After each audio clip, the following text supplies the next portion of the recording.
Hello, everyone. This is Dr. Hurd with BUSA 6621, Executive Perspectives in Leadership. Welcome to Chapter 6, The Path Goal Theory on Leadership.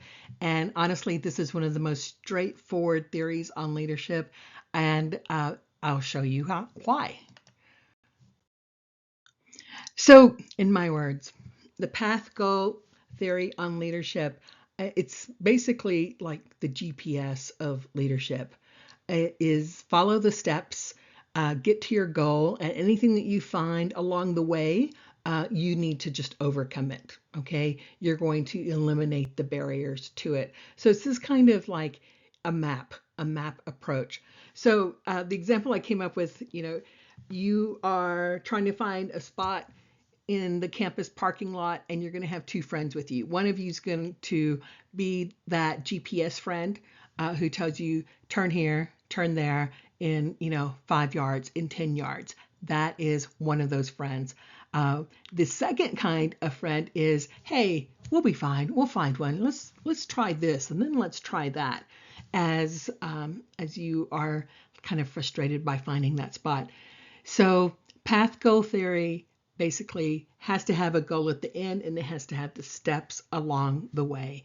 And your job as the leader, the manager, is to establish the goal, keep the beat, make sure that they are progressing towards that goal and clear any roadblocks to that goal. So let's talk some more. So like we've done with the other chapters, we're going to talk about what is path goal theory. We're going to talk about how it works. We're going to talk about if it works, those strengths, and what are some of the potential pitfalls of the theory and how we would apply it. So let's talk about what is path goal theory. What's that approach to leadership? And so path goal is essentially how leaders motivate followers to accomplish a goal. How do they get them to do that? And it's really a motivational theory more than a leadership theory. And there's a whole, discipline around motivation theories, which I think everyone should go take a look at if they're going to be an executive, because how you motivate people matters. And when you think about path goal and performance management and so forth, it's about achieving a goal, which is motivation theory. So this theory actually started in the early 1970s. And your book, Northouse, talks about researchers like Evans and House and Dressler and more. And they said basically that if you enhance the employee or the follower performance and satisfaction by focusing on motivation and the nature of the work task, then you're going to have effectiveness. You're going to have results as a leader. And the theory emphasizes that there's a relationship between your style as a leader, the characteristics of your employees, the followers, and the setting itself. So those three come together, and you must adjust your leadership style to follow your followers, your employees' motivational needs. Motivational needs, meaning what motivates them is what you need to be paying attention to. And then when you do that, when you know that, you provide them with the kind of information that they trust and want. You provide them with rewards and really anything else that may be needed for them to achieve the goal. And so it puts the weight, the onus on you as a leader to design and facilitate a healthy and productive environment, which could be a number of things. And that's why this is about motivation, for me anyway, more than leadership. And that's okay. Okay. So when we take a look at kind of path goal theory, this is really the signature kind of graphic that I always see when it comes to path goal theories. You have employees or followers there on one side following the path. They hit an obstacle. The leader's job is to remove that obstacle in some way, address it so that they stay on the path to meet the goal. Okay. And how do you generate motivation? Well, you actually can do it in a number of ways. You can increase the amounts or types of payoffs or rewards that your employees are receiving from work. You can make the path to the goal, very clear and easy to follow through with things like coaching, direction, removing those obstacles and roadblocks, or just making the work itself more satisfying. And the other piece of kind of path goal theory is expectancy theory. So you've got motivation theory, you have expectancy theory, which is a subset of motivation theory. And this theory assumes that motivating employees is the right thing to do. That employees are capable of performing their work, their efforts will result in a certain outcome, and the payoff for what they're doing is worthwhile. So there's these assumptions that leaders and managers have to make, expectancy, for this theory to work, for path goal theory to work. Again, you believe that your employees are capable of doing the work. And if they do it, it will achieve the goal. And they too believe that it's worthwhile. So those things are so important for this theory to actually work. So when we think about leader behaviors, path goal theory talks about 4 primary behaviors that are foundational to it. Okay, we have directive leadership. So this is, you've kind of heard these words in the prior theories. They're much like initiating structure, meaning it's a telling kind of behavior. I'm going to tell you what to do. This behavior focuses on directing employees or followers in task completion. You're setting clear expectations. Now, take a look at the supportive leadership. I'm going to use my fancy pen here. Supportive leadership. And here you are kind of resembling considerational or considerate behavior, okay? You are going out of your way to make sure the work is pleasant for your employees. You're providing your employees with confidence that they need to succeed. You are treating them as equals almost and giving them respect for their status. And then you have participant behavior. And so here you are sharing the decision-making capabilities. You're integrating their suggestions into decisions. You're making sure that they have a voice in what's happening. And then last, you have achievement-oriented kind of behavior. And so you are challenging your followers to perform work at the highest level, okay? And you want continuous improvement. You're putting big goals out there. You're expecting them to make it happen. Kind of this, you're just so confident that they're going to be capable of making it happen that you put out these challenging goals, okay? So path goal theory doesn't lock leaders into any one kind of leadership, but it does say different situations call for different kinds of leadership.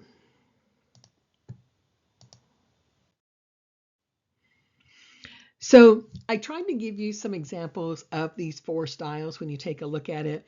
In directive leadership, it's the micromanager with a heart, okay? Tells you exactly what to do, how to do it, when it's due. And then when you take a look at supportive leadership here, it's the work therapist, kind of friendly, approachable, focused on your well-being. Participative, it's that brainstorming buddies. What do you think? Here's what I think. What else can we do? And then achievement, we're going to set really high goals because I know you can do it, and we're going to hit them. We're going to make sure that they are accomplished. So the employees have characteristics too, okay? And so given what the leader is doing, the employee will also have some characteristics. So first of all is this need for affiliation. And so as employees, we all feel this need to be part of something, okay? Followers with a high level for this need prefer friendly and concerned leadership. They want to be noticed, okay? Verbal recognition works here. This is probably the single most best way to ensure that people with a need for affiliation do feel that inclusion. There's this preference for structure, another follower kind of characteristics. Followers with this kind of need, they tend to want more authoritative kind of leadership. They respond well to directive leadership, someone who clarifies where we're going, how it's going to be, how it's going to happen. They don't like ambiguity. They appreciate knowing what's expected of them. And then you have someone, a follower, an employee with a desire for control, either internal, maybe you've heard of locus of control, internal locus of control, or external locus of control, meaning they need to believe that they are in charge of something. They need to believe that they are in charge of whatever happens in their lives. That would be strong internal focus. External means that these folks believe that chance, fate, or outside forces control where they're going next. And so you as a leader have to figure out what kind of control do they desire. And the last one is self-perceived, kind of this level of task ability. This is the employee's understanding of their own abilities and or their competence. So these employees need for directive leadership to decrease as they believe they are getting stronger at doing something, as they believe that their skills are being stronger. So then the manager starts to back off. So along with the leadership styles that I mentioned, you also have follower styles that you see here. And all of those start to come together. And using a bit of motivation theory, you determine kind of which button or which lever to pull to ensure that every employee is motivated to their style. So you also have things that you can do. What task can you do as a leader that will impact your behavior, that will then influence your employees' motivation? So the design of the task itself matters, the authority system in the organization matters, and the work of the employee matters. So these pieces in itself can be motivating. Again, the design of the task. So if you have something that's designed really well, I mean, if you're on an assembly line and you're an employee and the ergonomic design, for example, is just really cool. You're not having to bend really far, whatever. It works. So think about it like that. The authority system matters. Like I said, do you have to go up 3 levels to get something very simply done? Or does the work itself matter? So these characteristics in itself can be motivating without you doing anything as a leader, just ensuring that those pieces of the job are there. Yeah, and that goes to say some situations don't require leaders at all because the path to the goal is so apparent. The job design is so good. It's so obvious how to get to the goal that the leader doesn't have to exert a lot. So how could that happen? Well, maybe it's a very clear and structured task. It's very simple, or the procedures are really well known or written or adhered to. You have strong group norms. You have people who are check and balances to each other. They just know what to do.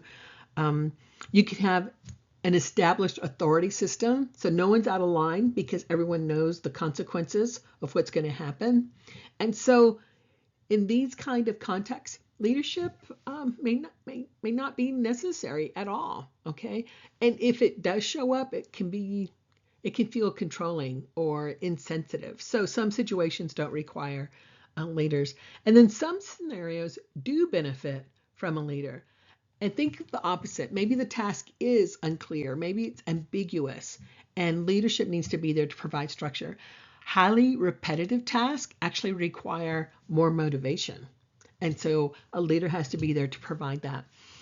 Tasks with weak formal authority seems to almost always require a leader. A task with non-supportive employee groups tend to require a leader. So different type of task will make it, will depend on what the leader brings and what the employee or the follower brings, and you have to determine which motivational style you're going to use. So again, path goal theory is how clear or unclear is that path towards the goal, and depending on that situation, you need to flex your leadership style. I found this chart that kind of really spelled it out for me. I hope you kind of pause the video now, take a look at this chart. It's also in the PowerPoint. Just It's a really good one if you're like me, kind of geeky, and you just kind of pull this out and put it on your bulletin board to remind you, what do I need to do to ensure that the path to success is clear for my employees?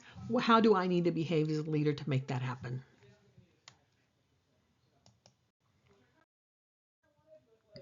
So how would it work? How would it work? So lots going on there that I just explained. And in your head, you're probably thinking, oh my gosh, this sounds like it so depends. And I've got to use motivation theory and expectancy theory and more. It sounds very complex, but it really pretty pragmatic. Okay, it really is. So when do you use directive style? Okay, when followers are also dogmatic or authoritarian. So when your employees behave that way, you can behave that way. When the tasks are confusing, you need to step in. When the rules are unclear, you need to step in. When the task is complex, you need to step in. Be directive, okay? You providing that guidance and honestly that psychological structure is so important. And that's why you have generals during war. They are no nonsense. They give very clear orders. There's no disobeying. It's very directive. Okay. So supportive. When you already have structure or when the task is unsatisfying, you need to be supportive. When the task is frustrating, repetitive, or unchallenging, you need to be supportive. Okay. And also, you need to provide that kind of human touch when things are mundane and mechanized. I think sometimes leaders look at that opposite, like, oh, that is so easy. They don't need me. Or they do it every day, every hour. Why do they need me? Because it is so mundane. It is so repetitive. What are you doing to ensure that they are still motivated to make that outcome, to achieve that goal? So when is participative style needed? Well, when your employees are autonomous and they have a strong need to control something, um, the task demands are ambiguous. Not sure where the client is going, so you want to jump in there and help make decisions with them. You want to structure the work but not be prescriptive. Again, your employees are autonomous. They want control.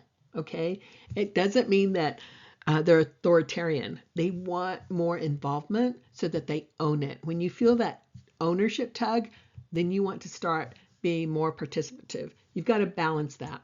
And then achievement oriented, when the tasks are ambiguous, okay, meaning you don't have all the information that maybe you've had in the past or you think you need, then you've got to be challenging. You set high standards. You say, we don't have all the information, but this is where we want to be. So you want to be achievement oriented in those situations. So path goal theory for me, again, is one of the most straightforward of the theories. And I think that's one of its strengths. Okay. And so it does provide this understanding of how leadership behaviors affect employee satisfaction and work performance. It does.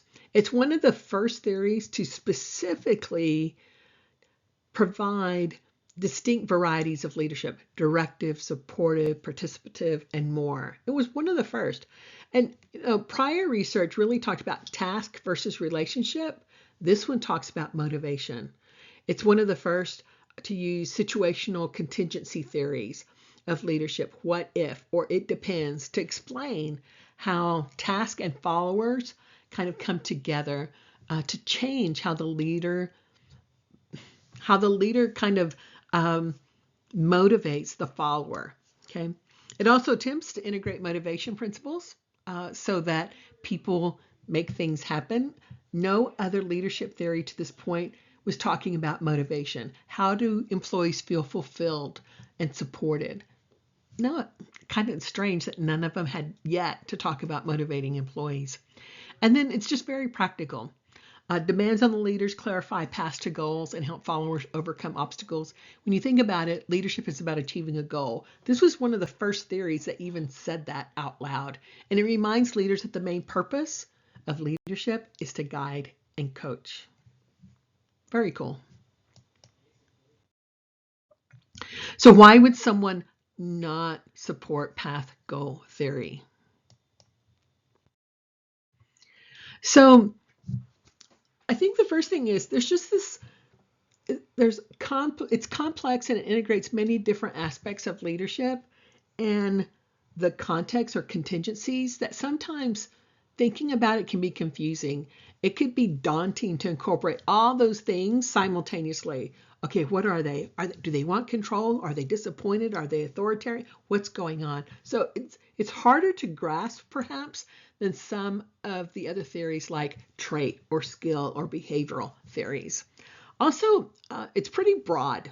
The broad scope, it's so difficult to test it, okay, empirically. So there's not a whole lot of empirical support yet for this theory to say it really, really works.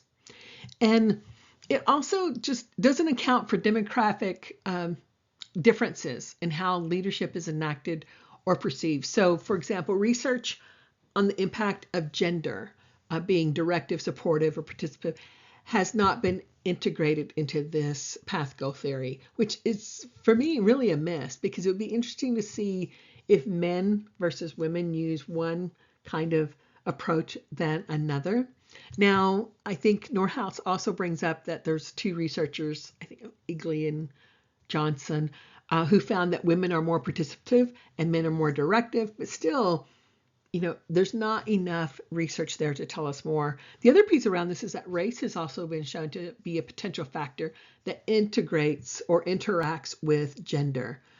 For example, Black and Asian females are perceived more negatively when they show directive behavior versus white females. So things like that just needs more research. We need to find out what is causing that, or is the theory kind of biased in some way. It also doesn't explain leader and follower relationship. Okay, how do you elicit motivation in followers using different styles, using expectancy theory? It does not, for example, explain how directive leadership in ambiguous tasks increases employee motivation. So it doesn't quite tell you what that duo is doing. Okay, prescriptive statements about removing obstacles are repeated over and over. But what are these obstacles that need to be removed? It doesn't spell that out well. It also presumes that leaders have really good communication skills, which we know not all leaders have. And so it's a reliance on good communication skills and over-reliance, I should say, that could doom this theory. Okay. And then it absolutely depends on the leader. So this leader-centric approach that treats leaders' behavior as the primary means of motivating followers. For example, without the leader, the employee is not motivated. I don't believe that's true. So it may lead to this dependence on the leader to make this theory work, and only the leader. So it places a lot less responsibility on the employees. So how do you recognize path go theory in a place of work? So there are a few management training programs about path go theories, not a lot. Okay, I mention it as kind of an overview of leadership in our leadership development programs. It does suggest which behaviors to emphasize, but again, it's not my go-to theory on leadership. Okay, and those behaviors are things like clarifying goals, lending support, like making sure that you're using group kind of decision-making processes and more. It is applicable to all levels in the organization. It is. Everyone should be setting clear goals. Leaders should be doing that, providing support, removing obstacles. So that does make sense. And then why should you care? Because it is based on expectancy theory. And it means if you do this, you will receive that. Okay, this exchange, this expectancy of a reward, that theory is sound. So you can count on that. So you want to clear the path and you want to increase confidence of your employees. Bottom line, if you can do that, then you are practicing path goal theory. Thanks for listening today. I hope the rest of your day goes really well. Thank you.